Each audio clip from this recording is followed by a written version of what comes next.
Halo Mams, welcome back to my channel. Akhirnya ya setelah sekian lama aku balik lagi ke YouTube.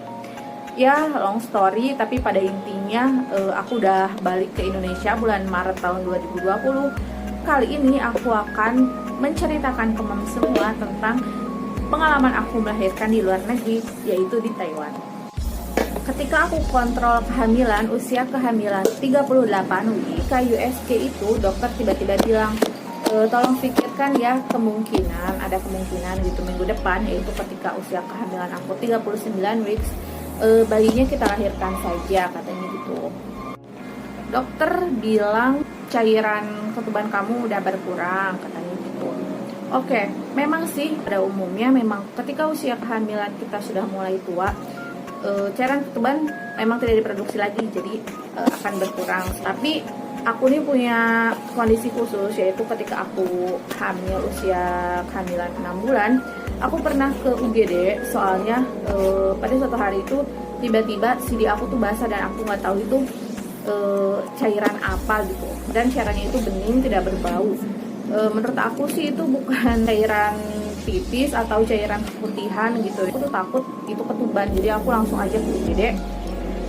Dokter tes cairan ketubannya itu masih fine, tapi karena ada riwayat itu ya yang tiba-tiba CD aku basah itu, aku jadi kepikiran, oke, mungkin kehamilan aku tidak baik-baik saja untuk aku lanjutkan secara alamiah gitu, aku nunggu kontraksi alami, dan aku percaya sama dokter aku gitu.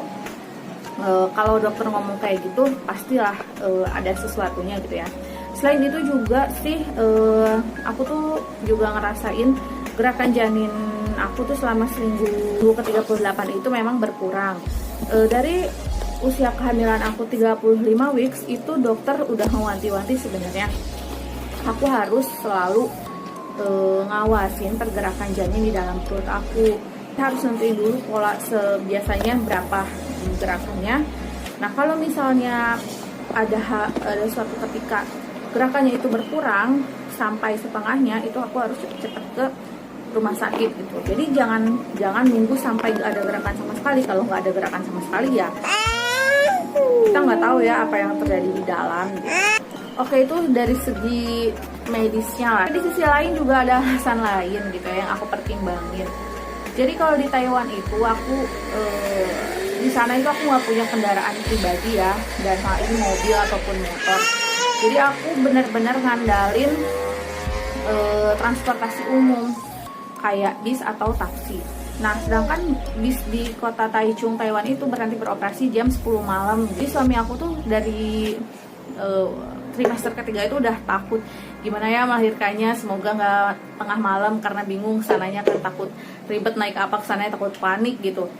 Bis udah nggak ada jam 10, terus kalau mau pesen taksi pun nggak sembarangan lewat gitu, tapi itu harus mesen dulu ke 7-Eleven, dan ya nggak tahu nunggunya berapa lama kan, takutnya kan kalau udah ketuban keburu pecah atau kontraksinya udah hebat, nah gitu, jadi takut panik duluan. Jadi akhirnya suami aku sih disuruh induksi aja, mengajak ke rumah sakit tuh ya dia seneng aja gitu. Oke, akhirnya besoknya aku dan suami aku balik lagi ke dokter dan kita konfirmasi ke dokter, oke, let's do it gitu, di minggu depannya, minggu ke-39, ayo kita coba induksi walaupun aku belum kontraksi. Tapi ini tuh berlaku kalau aku belum kontraksi alami ya Mams ya. Jadi kalau selama dari 38 minggu ke 39 minggu ini aku udah kontraksi alami, ya kita nggak perlu induksi. Akhirnya ketika aku satu hari sebelum aku 39 minggu, aku siap-siap gitu ya untuk berangkat ke rumah sakit. Itu hari Jumat tanggal 7 November tahun 2019. Aku santai sama suami aku pakai bis kita gitu ya. Transportasinya ya masih biasa aja karena kita nggak ada kontraksi gitu kan. Belum ada kontraksi alami, jadi kita nyantai, masih ketawa-ketawa gitu, masih jalan kaki juga dari halte ke rumah sakit. Jam 2 siang kita berangkat dari rumah ke rumah sakit. Rumah sakitnya itu di dekat kosan aku waktu itu, yaitu di Taichung Armed Forces General Hospital. Jadi ini rumah sakit negeri ya, rumah sakit negeri.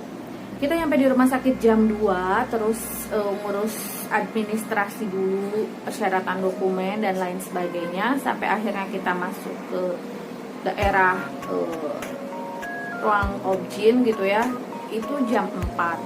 Nah jam 4 itu nggak langsung dikasih cairan induksi, tapi aku dicek dulu tes Doppler untuk detak jantung janinnya baik-baik saja atau tidak.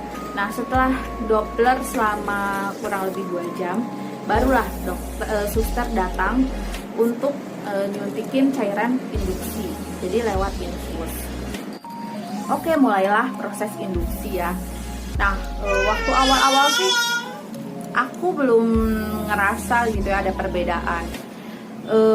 Setelah 1 jam 2 jam barulah aku mulai kerasa oke, udah mulai sakit, tapi sakitnya itu hanya sebatas kayak kram perut sakit dapet aja gitu. Tapi memang namanya induksi itu nggak beraturan kayak 10 menit sekali, 5 menit sekali, 1 menit sekali, nggak kayak gitu ya. Tapi terus-terusan aja, karena selama disuntikin cairan induksinya disitulah kerasa kontraksi gitu. Tapi kontraksinya itu sampai jam 10 malam aku ngerasa kontraksinya itu belum hebat yang masih bisa aku tahan kontraksinya. Nah, akhirnya jam 10 malam dokter datang meriksa pembukaan dan belum ada pembukaan sama sekali. Akhirnya jam 10 malam tanggal 7 November itu induksi dihentikan dulu. Aku disuruh tidur dulu, istirahat gitu. Oke, akhirnya jam 10 malam itu aku tuh malah keluar cari makan sama suami aku. Karena kita tuh nggak tahu kalau di Taiwan itu, di rumah sakit itu nggak disediain makanan gitu. Kalau di Indonesia kan di rumah sakit kalau kita rawat inap ya pasti dikasih makanan gitu kan. Nah ternyata kalau di Taiwan itu enggak. Akhirnya kita keluar cari makan dulu. Tanggal 8 Novembernya itu mulai lagi induksi jam 9 pagi setelah aku makan. Induksi dilanjutin lagi keesokan harinya tanggal 8 November 2019. Di situ aku disuntikin larutan induksinya itu dosisnya 2 kali lipat dari yang sebelumnya. Aku nggak ingat tepatnya berapa ya. Nah di situ akhirnya 2 jam kemudian, berarti jam 10-an itu aku udah ngerasa kontraksinya yang nggak biasa dan aku udah mulai kesakitan. Mulai itu ilmu-ilmu pernafasan yang aku lihat di YouTube sebelumnya aku praktekin.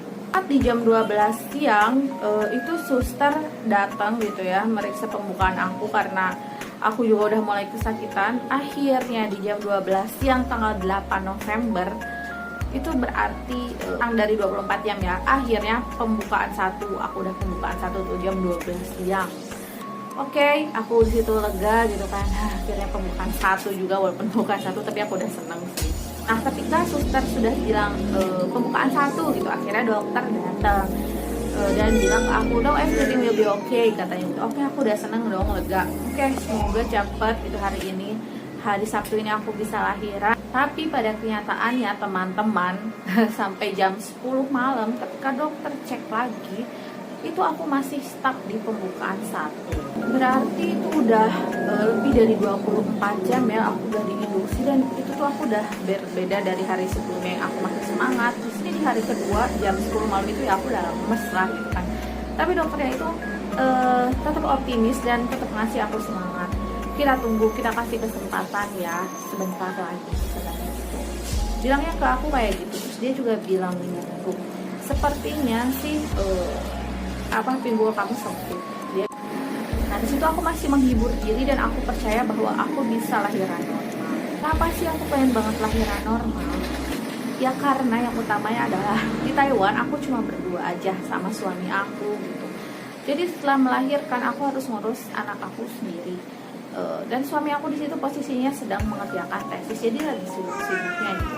Dan aku nggak kebayang kalau aku harus lahiran sesar, berarti suami aku dia harus ngurus aku dan anak aku seorang diri, ditambah dia harus tes. Nah di situ jam 10 malam itu aku disuruh istirahat lagi, induksinya dihentikan lagi, aku disuruh tidur. Dan dokter berpesan sih sebenarnya kita hentikan induksi, tapi siapa tahu aja ya setelah sekian lama induksi ini tubuh kamu mulai merespon dengan kontraksi alami. Dan yang dokter bilang itu terjadi teman-teman. Jadi walaupun induksinya sudah dicopot gitu ya, larutan induksinya jam 10 malam itu, tapi aku tetap tidak merasakan adanya perbedaan gitu. Jadi aku juga tetap ngerasa tetap aja kayak di induksi sakitnya gitu. Di situ dari jam 10 malam itu aku udah nggak bisa tidur. Karena aku sama suami aku udah dari malam bangun, suami aku tuh udah jadi luluh perasaannya, nggak tega ngeliat aku kayak gitu, dan dia udah bilang udah mah sesar aja gitu. nggak apa-apa ya, bisa gitu ngurus mama sama dede. Ya, tapi aku kan masih mau berjuang gitu ya, pokoknya aku nggak akan sesar sampai dokter bilang harus sesar. Dari malam tuh aku udah juga minta doa orang tua aku, mertua aku untuk didoain gitu demi kelancaran melahirkannya gitu ya. Nah di jam 4 pagi itu suster datang ngecek pembukaan. Dia bilang pembukaan 3 katanya gitu.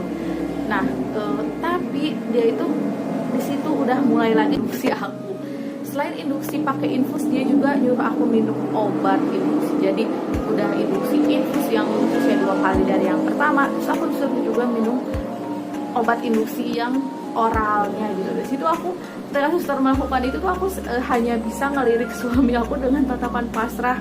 Jadi aku tuh kayak ngomong dalam hati gitu sama dia, udah aku nggak kuat gitu. Dalam hati tuh aku ngomong kayak gitu ke suami aku, berharap dia ngerti. Dan dia juga hanya memberikan tatapan bisa gitu, dan gak bilang apa-apa ke susternya. Ya akhirnya dilanjutkanlah proses induksi itu teman-teman. Waktu berlalu akhirnya sampai di jam 9 pagi. Di jam 9 itu aku udah lemes banget tentunya kondisinya ya, suami aku juga udah sama-sama lemas karena kita nggak tidur gitu. Terus suster ngecek pembukaan dan ternyata alhamdulillah udah di pembukaan ke-5. Oke, di situ aku masih ada setengah lagi gitu kan, mikirnya masih ada 5 pembukaan lagi sampai pembukaan 10 gitu. Aku sebenarnya udah hopeless, bisa nggak ya aku ini gitu ya. Tapi dalam waktu selang dari 10 menit dari jam 9 itu, suster tuh tiba-tiba udah mulai nyiapin ruang delivery-nya, ruang untuk melahirkannya. Jadi kan selama ini aku di ruang kontraksi gitu, udah nyiapin, udah siap-siap gitu kan, capek gitu. Nah juga pembukaan 5 gitu kan, kok udah siap-siap aja gitu ruang melahirkannya. Dan dalam 10 menit itu juga ketika ruangan sudah siap, aku langsung dipindahin ke ruangan delivery. Dari situ aku langsung deg-degan dong, emang udah mau melahirkan ya gitu, orang baru pembukaan ke-5 kan gitu. Ya udah, tapi emang bener loh, ketika aku udah dipindahin di ruang delivery tuh kayak setiap kontraksi tuh setiap pembukaan gitu, orang ketika dicek selama 10 menit kemudian tiba-tiba udah ke pembukaan ke-8. Nah disitu tiba-tiba dokter datang pagi-pagi itu ya, hari Minggu tanggal 9 itu. Ya aku udah mulai deg-degan, akhirnya gitu ya, aku bisa nih, aku lahiran normal gitu kan. Terus aku udah disuruh latihan sama dokter, coba latihan ngeden pada bahasa Inggris kan. Nah karena padahal aku tuh udah latihan ya via YouTube gitu dari minggu-minggu sebelumnya, tapi tetap aja ya pas hari-harinya gitu ya lupa semua lah ilmu-ilmunya gitu ya. Terus aku ngeden gitu sambil agak teriak gitu ngedennya. Nah di situ aku malah langsung diomelin sama dokter aku, jangan teriak katanya gitu, kamu nggak boleh buang-buang tenaga, tutup mulut kamu katanya gitu, dalam pakai bahasa Inggris ya, tutup mulut kamu, jangan keluarkan suara katanya kayak gitu, kamu ngedennya kayak orang buang air aja. Aku coba ngelakuin apa yang dokternya saranin, tapi dalam percobaan pertama dan kedua itu aku masih nggak bisa gitu kan. Akhirnya dokter oke lah katanya gitu. Akhirnya dia ngebius lokal di daerah jalan lahir ya, dan dia langsung digunting gitu buat melebarin jalan lahirnya. Terus juga aku melahirkan tuh dibantu sama dorongan si suster gitu. Akhirnya bisa setelah jam 10 ya, jadi kurang lebih 1 jam lebih dari aku pembukaan ke-5, akhirnya aku berhasil juga melahirkan anak aku yang pertama. Ini dia anaknya. Ya luar biasa memang ya, kalau aku cerita ini perjuangan ibu tuh nggak ada yang mudah gitu semuanya ya. Mau yang normal, mau yang sesar, semuanya itu merasakan sakit yang luar biasa, dan kita tuh harus berterima kasih kepada ibu kita jadi anak durhaka gitu sih. Karena setelah aku ngerasain melahirkan sendiri ya, pelajaran melahirkan aku tuh bahwa oke, aku tuh lebih kuat daripada yang aku pikirin gitu ya. Ternyata wanita tuh seperti itu. Nah di klip abis ini aku bakal ngasih tahu ya apa biaya yang aku habiskan untuk melahirkan di Taiwan ini. Tapi aku pamitan dulu. Terima kasih sudah menyaksikan video aku yang kali ini. Jangan lupa untuk subscribe dan like channel aku ya. Wassalamualaikum. Ini dia guys, tagihan biaya rumah sakit aku untuk melahirkan di Taiwan. Ini dia totalnya 35.000 dolar Taiwan alias sekitar 17 jutaan ya. Tapi di sini semuanya dienolin tagihannya alias di cover sama kartu asuransi aku, kartu BPJS-nya Taiwan gitu ya. Mantap kan? Tapi tagihan 0 rupiah ini hanya berlaku untuk kasus aku ya, yaitu di Taichung Amphoses General Hospital. Jadi dia ini rumah sakit negeri yang banyak subsidinya dari pemerintah Taiwan. Tapi ini hanya keperluan aku aja guys. Dan ada hal yang perlu aku bayarin, yaitu keperluan anak aku. Jadi di sini ada tagihannya sendiri untuk anak aku. Jadi aku bayar sekitar berapa juta lah, nggak nyampe 11 juta gitu ya. Oke, jadi segitu aja video aku. Terima kasih udah menonton ya.